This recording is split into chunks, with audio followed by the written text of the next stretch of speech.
हेरगिरीच्या आरोपाखाली अटक केल्यानंतर ज्योती मल्होत्रावर मेटाने मोठी कारवाई केली। ज्योती मल्होत्राचे इंस्टाग्राम अकाउंट सस्पेंड करण्यात आलं। पाकिस्तानसाठी हेरगिरी केल्याचा आरोप असलेली यूट्यूबर ज्योती मल्होत्राच्या अटकेनंतर ज्योतीची पाकिस्तानी बहीण तिच्या समर्थनार्थ पुढे आली। पाकिस्तानी पत्रकार आणि सोशल मीडिया इन्फ्लुएन्सर हिरा बतूल हिने सोशल मीडियावर पोस्ट करत ज्योतीच्या अटकेला विरोध केला।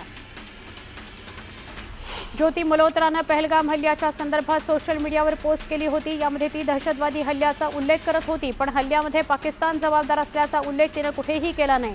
दुसरीकडे तिची मानलेली बहीण हिरा बतूल अटारी वाघा बॉर्डरवरील भारतीय सुरक्षा चौकी दाखवत असल्याचं सुद्धा बघायला मिळालं होतं। हरियाणाच्या नूमध्ये हेरगिरी करणाऱ्या नेटवर्कचा पर्दाफाश करण्यात आला। हरियाणा पोलीस आणि केंद्रीय तपास यंत्रणेनं हेरगिरीच्या आरोपाखाली अजून एका आरोपीला अटक केली। आरोपी हनीफवर पाकिस्तानच्या सांगण्यावरून गुप्तहेरी केल्याचा आरोप आहे।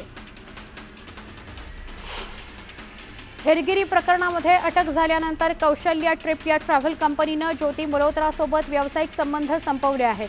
कौशल्या ट्रिप या कंपनीनं सोशल मीडियावर ज्योतीसोबत कोलॅबोरेशन केलं होतं। कंपनीनं ज्योतीसोबत तयार केलेले सगळे ट्रॅव्हल व्हिडिओ त्यांना सोशल मीडिया प्लॅटफॉर्मवरून डिलीट केले आहेत।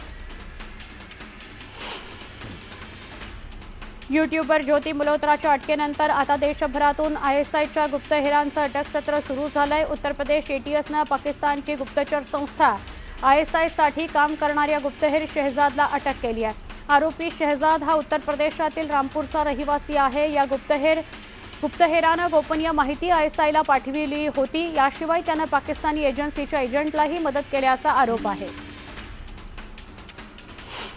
हरियाणाच्या सोनीपतमधल्या एका खासगी विद्यापीठातला प्रोफेसर अली खान मेहमूदाबाद याला सुद्धा अटक करण्यात आली आहे। ऑपरेशन सिंदूरबद्दल सोशल मीडियावर त्याने आक्षेपार्ह पोस्ट केली होती, त्यानंतर त्याला अटक झालेली आहे। अली खान याला कोर्टात हजर केल्यानंतर 5 दिवसांची पोलीस कोठडी त्याला सुनावण्यात आली आहे। पाकिस्तानातून भारतात आयएसआय एजंट्सना प्रशिक्षण दिलं जात असल्याचा धक्कादायक प्रकार समोर आलाय। उत्तर प्रदेशच्या कैरानातील रहिवासी इक्बाल पाकिस्तानातील आयएसआय एजंट्सना प्रशिक्षण देत होता। इक्बालनं या कामाकरता नोमान इलाही यालाही तयार केलं होतं। इक्बालच्या सांगण्यावरून नोमान 4 वेळा पाकिस्तानला गेल्याचा दावा त्यानं केला आहे। भारताविरुद्ध पाकच्या उलट्या बोंबा सुरूच आहेत। पाकिस्ताननं भारताविरुद्ध प्रचार मोहीम सुरू करण्याकरता 20 पानांचा विशेष दस्तऐवज तयार केलाय। पाश्चिमात्य आणि मुस्लिम राष्ट्रांमध्ये भारताविरोधात प्रचार करण्याकरता पाकनं हे कागदपत्र तयार केले आहेत। अमृतसरच्या गोल्डन टेम्पलला सुद्धा पाकिस्ताननं लक्ष केलेलं होतं अशी माहिती मिळाली आहे। भारतीय सैन्याला मिळालेल्या माहितीनुसार पाकच्या महत्त्वाच्या टार्गेटवर अमृतसर गोल्डन टेम्पल पण होतं, पण भारतीय सैन्यानं पाकच्या या नापाक कुरापतींना पूर्ण होऊ दिलं नाही। ऑपरेशन सिंदूर अजून संपलं नाहीये, सध्या तात्पुरत्या स्वरूपात स्थगित करण्यात आलंय। ऑपरेशन सिंदूरचं अकराळ विक्राळ रूप अजून बाकी आहे असं वक्तव्य 15 इन्फंट्री डिव्हिजनचे major general Kartik C Seshadri यांनी वक्तव्य केलं। अमृतसर विमानतळावर भारतीय सैन्य सतत दक्ष असून त्यांच्याकडून जय्यत तयारी सुरू आहे। आकाश मिसाईल प्रणाली कशी काम करते याचं प्रात्यक्षिक पंजाबच्या अमृतसरमध्ये भारतीय सैन्यानं दाखवलं। L-70 एअर डिफेन्स गन आणि भारताच्या एअर डिफेन्स सिस्टमनं अमृतसरच्या सुवर्ण मंदिरावर होणारे हल्ले रोखले। पाकनं अनेक मिसाईल या मंदिरांवर डागली होती। भारतानं अत्याधुनिक तंत्रज्ञान दाखवत पाकचे सगळे हल्ले परतवून लावले। गृहमंत्री अमित शहांनी अहमदाबादमध्ये पुन्हा ऑपरेशन सिंदूरचा उल्लेख करत भारताच्या सामर्थ्याचा गौरव केला। भारताच्या ब्रह्मोस मिसाईलची चर्चा संपूर्ण जगात होत असून या मिसाईलनं पाकिस्तानी एअरबेसला उद्ध्वस्त केलं। ब्रह्मोस मिसाईलनं चीनच्या एअर डिफेन्स सिस्टमला उद्ध्वस्त केलं असं शहा म्हणाले। ऑपरेशन सिंदूरचा नवा व्हिडिओ भारतीय सैन्यानं जारी केला। यामध्ये वेस्टर्न कमांडनं कशाप्रकारे पाकिस्तानी मिसाईलचे हल्ले रोखले हे स्पष्ट केलंय। पाकिस्तानच्या फतेह आणि शाहीन या मिसाईलला हवेतच रोखण्यात आलं। या व्हिडिओतून ते स्पष्ट दिसतंय। भारताच्या S-400 या एअर डिफेन्स सिस्टमनं हे हवाई हल्ले कसे परतवून लावले ते बघायला मिळत आहे। भारत पाकिस्तानच्या तणावाच्या पार्श्वभूमीवर भारतीय नौदलानं एक व्हिडिओ जारी केला। या व्हिडिओत नौदलाची युद्धक्षमता अत्याधुनिक हत्यारांची झलक दाखवणारा व्हिडिओ आहे आणि हम भी किसी से कम नहीं असं या व्हिडिओमध्ये म्हटलेलं आहे। नौदलानं हा व्हिडिओ जारी केला आहे। भारतीय लष्कराच्या वेस्टर्न कमांडनं आणखी एक व्हिडिओ जारी केलाय, ज्यामध्ये भारताच्या हवाई संरक्षण गनर्सनी जलद कारवाई केली. पाकिस्तानने टाकलेले ड्रोन कसे हवाई हल्ल्यात परतवून लावले ते दाखवण्यात आलं.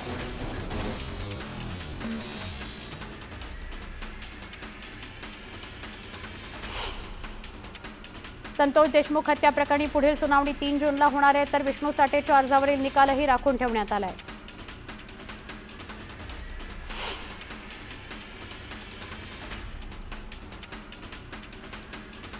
तोंड बंद ठेवल्यानं निषेध व्यक्त केल्यानं न्याय मिळतो का? दिवटे मारहाण प्रकरणावर धनंजय देशमुखांनी ही प्रतिक्रिया दिली.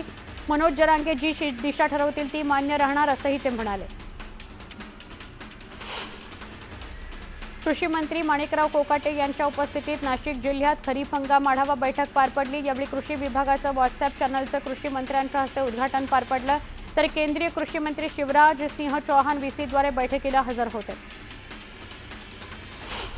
केंद्राच्या शिष्टमंडळावरून संजय राऊतांनी केलेल्या टीकेला शरद पवारांनी उत्तर दिलं. जागतिक प्रश्नांवर पक्षीय भूमिका घ्यायची नसते, तर इथं स्थानिक राजकारण आणू नये ही आमची भूमिका असल्याचं पवारांनी स्पष्ट केलं. उपमुख्यमंत्री अजित पवार बीड दौऱ्यावर आहेत. यावेळी त्यांनी परळीतील प्रभू वैद्यनाथ यांचं दर्शन घेत पूजा केली. यावेळी त्यांच्यासोबत पंकजा मुंडेंसह धनंजय मुंडे हजर होते. नाशिकमध्ये कृषी मंत्री माणिकराव कोकाटेंनी खरीप हंगाम आढावा बैठक घेतली. या बैठकीत लाभक्षेत्र विकास अधिकारी, महावितरणचे अधीक्षक अभियंता अनुपस्थित असल्यानं कोकाटे चांगले संतप्त झाले. गैरहजर अधिकाऱ्यांना कोकाटेंनी नोटीस बजावली, तर सोलारच्या प्रश्नावरून महावितरणच्या कार्यकारी अभियंत्यांनाही कोकाटे यांनी धारेवर धरलं. नाशिकमध्ये ठाकरेंच्या शिवसेनेनं परिवहन कार्यालयावर मोर्चा काढला. यावेळी मोर्चेकऱ्यांनी जाचकटींना विरोध केला. तातडीनं वाहनधारकांवरील अन्याय थांबवण्याची मागणी करण्यात आली. महाड MIDC परिसरात 4 वर्षाच्या अल्पवयीन मुलीवर अत्याचार करण्यात आला. या प्रकरणी पोलिसांनी आरोपीला अटक केली. आरोपीला भर रस्त्यात फाशीची शिक्षा देण्यात आली, तशी मागणी ग्रामस्थ करत होते. वाशिम जिल्ह्यातून जाणाऱ्या अकोला आर्णी या राष्ट्रीय महामार्गावरील वनोजा ते मंगळूरपीर या दरम्यानच्या महामार्गावर मोठमोठे खड्डे पडले, तडे गेलेत. त्यामुळे वाहनचालकांना अपघाताचा धोका निर्माण झालाय. महाराष्ट्र शासनाकडून 100 दिवसांच्या कार्यालयीन सुधारणा विशेष मोहिमेमध्ये राबवण्यात आलेल्या दुसऱ्या टप्प्यात कराड वन परिक्षेत्रामध्ये आणि तालुका कृषी अधिकारी कार्यालयानं पुणे विभागात प्रथम क्रमांक मिळवला आहे. नंदुरबारमध्ये अहिल्यादेवी होळकर जयंतीनिमित्त भाजपकडून विविध कार्यक्रमांचं आयोजन करण्यात आलं. यात मंदिराचा जीर्णोद्धार, सफाई, नद्यांचे घाट सफाई, नदी आरती अशा उपक्रमांचा समावेश आहे. ठाण्याच्या शहापूरमध्ये 5 दिवसांचा आंबा महोत्सव आयोजित करण्यात आला. यावेळी प्रकाश भांगरथ यांच्या हस्ते उद्घाटन करण्यात आलं. आंबा महोत्सवात विविध प्रजातीचे आंबे विक्रीकरता उपलब्ध ठेवण्यात आले. बीडमध्ये विष्णू चाटेनं डिस्चार्ज अर्ज मागे घेतलाय. निर्दोष असल्याचा अर्ज विष्णू चाटेनं कोर्टात दाखल केला होता. जळगाव जिल्ह्यातील सावदा इथं रुग्णांच्या सोयीकरता भव्य असं नवीन ग्रामीण रुग्णालय उभारण्यात आलंय. मात्र या रुग्णालयाला छत्रपती शिवाजी महाराजांचं नाव द्यावं अशी मागणी करत शिवसेनेसह भाजपनं उपोषण केलं. वसईमध्ये आमदार स्नेहा दुबे पंडित यांच्या नेतृत्वात वसईत तिरंगा रॅली काढण्यात आली. यावेळी मोठ्या संख्येनं नागरिकांनी रॅलीत सहभाग घेतला. रायगडच्या महाड शहरामध्ये तिरंगा रॅलीचं आयोजन करण्यात आलं. यावेळी नागरिकांसह सैन्य दलातील सेवानिवृत्त अधिकाऱ्यांनी मोठ्या संख्येनं उपस्थिती लावली. दरम्यान रॅलीत जोरदार घोषणाबाजी करण्यात आली. ऑपरेशन सिंदूरच्या यशानंतर भाजपच्या वतीनं यवतमाळच्या पुसद तालुक्यामध्ये सिंदूर सन्मान तिरंगा रॅली काढण्यात आली. यावेळी भारत माता की जयच्या घोषणांनी आसमंत दणाणून गेला. जळगावच्या सावदा रेल्वे स्थानकावर अमृत भारत योजनेअंतर्गत यात्री सुविधांमध्ये सुधारणा करण्यात आली. या नवीन सुविधांचा 22 मेला लोकार्पण सोहळा आयोजित करण्यात आला.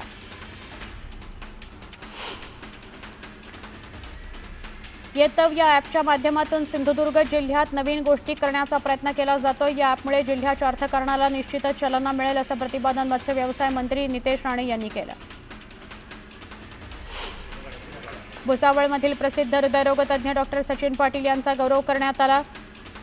वैद्यकीय सेवेचा अभिमान आमच्या फिकिरीचा गौरव या भावनेतून त्यांचा सत्कार करण्यात आला. पिंपरी चिंचवडमधील भटक्या कुत्र्यांना विष देऊन ठार मारल्याप्रकरणी पोलिसांनी एका उच्च शिक्षित तरुणाला अटक केली। त्यानं 12 भटक्या कुत्र्यांवर विषप्रयोग करण्याचा प्रयत्न केला। 8 कुत्र्यांचा तडफडून मृत्यू झाला। धाराशिवमध्ये रखडलेल्या रस्त्याचं काम पूर्ण करण्यात यावं या मागणीकरता गावकऱ्यांनी रस्त्यावर खड्डा खोदून स्वतःला अर्ध गाडून घेत आंदोलन केलं। यामुळे दोन्ही मार्गांवरील वाहतूक ठप्प झाली होती। वाशिम कृषी उत्पन्न बाजार समितीत काळ्या हळदीची आवक वाढली आहे। या हळदीला प्रति क्विंटल 22,000चा दर मिळाला। ही काळी हळद संधिवात, यकृताचे रोग आणि त्वचेचे विकार याकरता इतर आजारांकरता गुणकारी आहे। वाशिम जिल्ह्यात खरीप हंगामाकरता आतापर्यंत 45,633 शेतकऱ्यांना 457 कोटी 45 लाखांचं कर्ज वितरित करण्यात आलंय। अनेकांनी कर्जाची परतफेड न केल्यानं कर्ज देण्याची गती मंदावली आहे। उल्हास नदीच्या पात्रातच मोठ्या प्रमाणात मातीचा भराव टाकून नदीचं पात्र अरुंद केलं जात आहे। त्यामुळे दरवर्षीपेक्षा यंदा पुराचा धोका वाढलाय। पुराचा धोका वाढल्यानं बदलापूरकर चांगलेच धास्तावलेत। नाशिकमधील नामपूरच्या स्मशानभूमीतील धक्कादायक प्रकार समोर आला। एका महिलेवर अंत्यविधी केल्यानंतर तिच्या अस्थी आणि राख गायब झाल्या। त्यामुळे अघोरी कृत्याचा हा प्रकार असल्याचा संशय गावकऱ्यांनी व्यक्त केला आहे। अमरावती जिल्ह्यातील तिवसामध्ये धक्कादायक प्रकार समोर आला। एका 39 वर्षाच्या विवाहित पुरुषानं आणि 16 वर्षाच्या अल्पवयीन मुलीनं विष पिऊन आत्महत्या केली। दोघेही बेशुद्ध अवस्थेत आढळले। त्यांना रुग्णालयात दाखल करण्यात आलंय। दोघंही गेल्या 3 दिवसांपासून बेपत्ता असल्याची माहिती मिळते। शिक्षकांच्या विविध प्रश्नांबाबत त्यांच्या मागण्यांबाबत बच्चू कडू आक्रमक झालेत। बच्चू कडू हे आज शिक्षकांच्या विविध प्रश्नांकरता आणि मागण्यांकरता अमरावतीच्या गुरुकुंज मोझरी इथं आंदोलन करायला बसलेत। संत तुकाराम महाराजांच्या पालखी रथाला आणि चौघडा गाडीकरता झुंपण्यासाठी प्रथमच श्री संत तुकाराम महाराज संस्थानच्या वतीनं स्वतः बैलजोडींची खरेदी करण्यात येणार आहे। त्यामुळे प्रचलित बैलजोडी निवड प्रक्रिया आणि रथाला बैलजोडी झुंपण्याचा प्रचलित मान बंद होणार आहे। 29 मे ते 12 जून दरम्यान देशभरातील 700हून अधिक जिल्ह्यांमध्ये कृषी विज्ञान केंद्र व संशोधन संस्थांचे शास्त्रज्ञ थेट शेतकऱ्यांच्या भेटीला जाणार आहेत। ते शेतकऱ्यांशी संवाद साधणार आहेत, त्यांना मार्गदर्शन करणार आहेत आणि आधुनिक शेतीविषयी जागरूकता निर्माण करणार आहेत। पुण्यातील सावित्रीबाई फुले महाविद्यालयाच्या पिसोळीमधील नवीन इमारतीचं उद्घाटन करण्यात आलं। केंद्रीय राज्यमंत्री रामदास आठवले यांच्या हस्ते इमारतीचं उद्घाटन करण्यात आलं। राज्यातील बाजार समित्यांमध्ये 36,000 क्विंटल कांद्याची आवक झाली। कांद्याला सरासरी 1200 रुपयांपर्यंत दर मिळाला।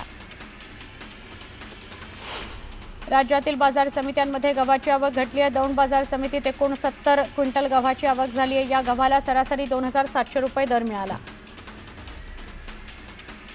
करमाळा तालुक्यातील पश्चिम भागात वादळी वाऱ्यासह अवकाळी पाऊस झाला। जिंती या परिसरातील केळी पिकाचं मोठं नुकसान झालं। केळी पीक भुईसपाट झालं। त्यामुळे नुकसानग्रस्त शेतकऱ्यांना नुकसान भरपाई द्यावी अशी मागणी करतोय शेतकरी। चांदवड भागात अवकाळी पावसानं कहर केला। वडगावातील पंगू इथं पोल्ट्री फार्मच्या शेडजवळ वीज पडल्यानं 2000 कोंबड्यांचा मृत्यू झाला। बुलडाणा जिल्ह्यात अवकाळी पावसानं जोरदार हजेरी लावली। यावेळी वीज कोसळून 4 जनावरांचा मृत्यू झाला। यामुळे शेतकऱ्यांचं मोठं नुकसान झालं। कर्नाटकात मुसळधार पावसानं हजेरी लावली। मुसळधार पावसामुळे अनेक भागात पाणी साचल्यानं नागरिकांची तारांबळ उडाली। मनमाडमध्ये अवकाळी पावसानं हजेरी लावली। यामुळे रेल्वे स्टेशनचं छत गळू लागल्यानं प्रवाशांना अडचणींचा सामना करावा लागला। दरम्यान तातडीनं छत दुरुस्त करावं अशी मागणी नागरिकांनी केली आहे। नांदुरा शहरात वादळी वाऱ्यासह झालेल्या मुसळधार पावसामुळे अनेक ठिकाणी घरावरील छप्पर उडालं तर काही ठिकाणी झाडंही उन्मळून पडली। सर्वसामान्यांची दाणादाण उडाली। त्यामुळे तातडीनं पंचनामे करून नुकसान भरपाई द्यावी अशी मागणी नागरिकांनी केली आहे। पालघर जिल्ह्यातील पारंपरिक शेतीचा भाग असलेल्या राबणी भुजणीच्या कामाला सुरुवात करण्यात आली। मात्र अवकाळी पावसामुळे त्यातही व्यत्यय आला। 75% राब अवकाळी पावसामुळे भिजल्याने शेतकऱ्यांपुढे भात, वरी, ज्वारी या रोपांच्या वाढीचं संकट निर्माण झालंय। जळगावात झालेल्या वादळी वाऱ्यासह मुसळधार पावसामुळे अनेक ठिकाणची झाडं उन्मळून पडली आहेत। गुरांच्या गोठ्यावर देखील झाड कोसळल्यानं गोठ्याखाली गाय दाबली गेली आहे। यावेळी पालिकेच्या कर्मचाऱ्यांनी त्याची सुखरूप सुटका केली तर झाडं कोसळल्यानं वाहनांचंही मोठं नुकसान झालं। मान्सूनपूर्व पावसानं राज्यभरात धुमाकूळ घातला असून बळीराजा हवालदिल झालाय। आजपासून पुढील 5 दिवस राज्यात विजांच्या कडकडाटासह जोरदार पाऊस बरसणार आहे। भारतीय हवामान विभागानं तसा अंदाज वर्तवला आहे। वाशिम जिल्ह्यातील आसेगाव जवळका परिसरातील अवकाळी पावसानं हजेरी लावली। सतत 7व्या दिवशी कोसळणाऱ्या अवकाळी पावसामुळे पिकांचं नुकसान झालं, तर उकाड्यानं हैराण झालेल्या नागरिकांना काही अंशी दिलासा मिळाला। मनमाड येवल्यासह परिसरात अवकाळी पाऊस पडला। विजांच्या कडकडाटात मेघगर्जनेसह पाऊस झाला। सतत 7व्यांदा पाऊस पडल्यानं पिकांचं मोठ्या प्रमाणात नुकसान झालं।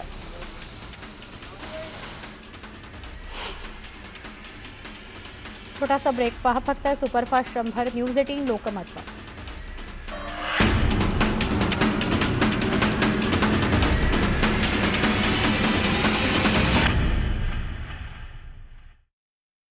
प्रायोजक पॅरागॉन, जिद्द चालत राहण्याची। भारताच्या इतिहासातील सर्वात मोठा प्राइज मनी, मोठा जिंका मस्त जिंका। हा खेळ सवयीचा होऊ शकतो किंवा आर्थिकदृष्ट्या धोकादायक ठरू शकतो। जबाबदारीने खेळा। रिटायर झाल्यानंतर गुडघे दुखायला लागले, थकवा आल्यासारखं वाटायचं, कमर पण दुखायची। अमृत नोनी आर्थो प्लस 4 ते 5 महिने घेतलेलं आहे। माझ्या नातीबरोबर खेळायला वगैरे जाऊ शकतो, पण आता नी कॅप वगैरे घालायची काहीच गरज वाटत नाही। मला अजून पुन्हा पोलीस मध्ये भरती व्हावं का काय असं वाटायला लागले। दर्दमुक्त जीवन के लिए अमृत नोनी ऑर्थो प्लस। एक बंजारा प्रेम वेडा चालत राही रे, मन माझे रंग। बाईकवर प्रेम राहील नेहमी नव्यासारखे, कारण नवीन गल्फ प्राईड मध्ये आहेत ऑक्झिबिटर्स, जे ठेवतात बाईकचा पिकअप नेहमी नव्यासारखा। नवीन गल्फ प्राईड। माझ्या या नीरज झालेल्या रखरखीत आयुष्यात गुलाबाचं फूल कोण आहे? प्रोजेक्टसाठी असिस्टंट आणि पर्सनल आपण।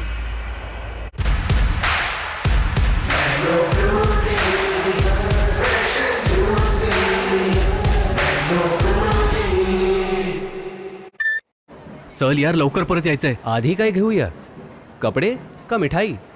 पेट्रोल 300 किलोमीटर आधीच चालून आलो आहोत, अजून आपल्याला खूप पळायचं आहे। गुरु, आम्ही शाईन वाले आहोत। मैत्री असो किंवा शॉपिंग, दूरवर सोबत चालू। नव्या इंडियाची अमेजिंग शाइन। कॉम्बीफ्लैम MS क्रीम में है 3 एक्टिव तत्व जो गहराई तक जाएं और दे दर्द से जल्द राहत। कॉम्बीफ्लैम MS क्रीम। हे आहे न्यूज 18 नेटवर्क। आपण पाहत आहात न्यूज 18 लोकमत।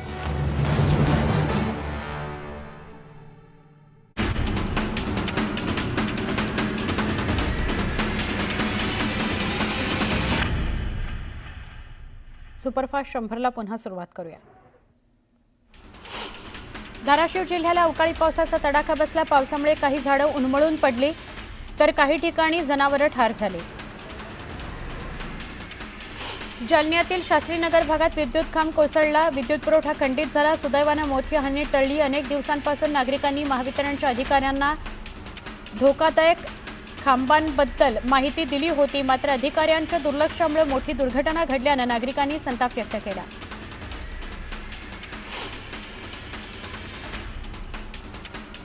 नागपुरातून घरफोडीसह दुचाकी चोरणाऱ्या 2 कुख्यात गुन्हेगारांना पोलिसांनी अटक केली। त्यांच्याकडून 5 दुचाकी 4 मोबाईल पोलिसांनी हस्तगत केले।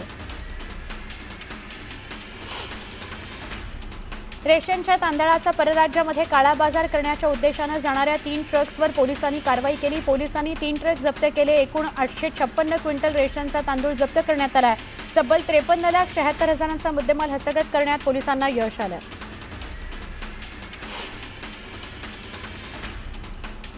जालन्यामध्ये धुळे सोलापूर महामार्गावर कारचा भीषण अपघात झाला। या अपघातात मायलेकीचा जागीच मृत्यू झाला। 3 जण गंभीर जखमी झाले। या अपघातात कारचा पूर्ण चक्काचूर झाला।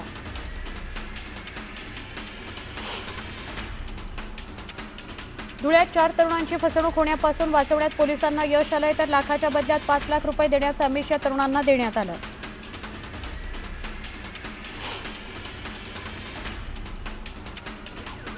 जळगाव जिल्ह्यातील पाचोरामध्ये भीषण अपघात झालाय। बसनं दुचाकीला जोरदार धडक दिली। दुचाकीस्वाराचा जागीच मृत्यू झाला। या प्रकरणी पाचोरा पोलीस ठाण्यात अपघाती मृत्यूची नोंद करण्यात आली आहे।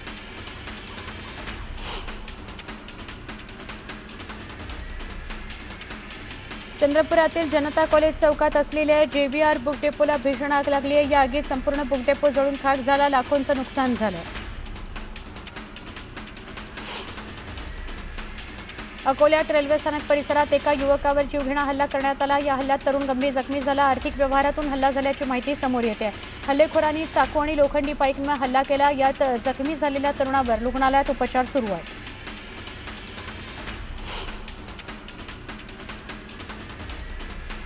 अहिल्यानगरच्या नगर अर्बन मल्टी स्टेट बँकेच्या बहुचर्चित कर्ज घोटाळा प्रकरणात मोठी कारवाई करण्यात आली आहे. कर्जदार सुशील घनश्याम अग्रवाल यांचा अटकपूर्व जामीन न्यायालयानं रद्द केलेला आहे. पुण्यात चंदननगर पोलिसांकडून तोतया एअरफोर्स अधिकाऱ्याला अटक करण्यात आली. दिनेश कुमार गौरवला पोलिसांनी अटक केली. मुंबई गोवा महामार्गावर भीषण अपघात झाला आहे. भरणे नाका इथं भरधाव कार जगबुडी नदीच्या पुलावरून थेट नदीपात्रात कोसळली. यात 5 जणांचा मृत्यू झाला आहे. 2 जण गंभीर जखमी आहेत. कारमधील प्रवासी मुंबई ते देवरुख असा प्रवास करत असताना पहाटे 5:30 वाजताच्या दरम्यान अपघात झाला. स्थानिक नागरिकांनी आणि पोलिसांनी मदत कार्य करून कारमधील मृतदेह बाहेर काढलेत. जगबुडी नदीच्या याच पुलाच्या ठिकाणी आतापर्यंत 15 ते 20 अपघात झालेले आहेत. भाजपचे नेते हाजी अराफत शेख यांच्या वाहनाचा पनवेलमध्ये अपघात झाला. या अपघातात त्यांच्या पायाला दुखापत झाली. अचानक ब्रेक मारल्यानं अपघात झाला असून त्यांच्यावर रुग्णालयात उपचार सुरू आहेत. दहिसरमध्ये 2 कुटुंबात झालेल्या तुफान हाणामारीत 3घांचा मृत्यू झाला. यात 5 जण गंभीर जखमी झाले तर 3घांचा मृत्यू झाला. या प्रकरणी दोन्ही कुटुंबाविरोधात गुन्हा दाखल करण्यात आला आहे. आरोपी जखमी असल्यानं अटक करण्यात आलेली नाही. 2006 साली राष्ट्रीय स्वयंसेवक संघाच्या मुख्यालयावर झालेल्या हल्ल्याचा मास्टरमाइंड रजा उल्ला निजामनी खालिद उर्फ अबू सैफुल्ला याच्या पाकिस्तानमध्ये खात्मा करण्यात आला. तब्बल 19 वर्षांनंतर सैफुल्लाचा खात्मा करण्यात आला.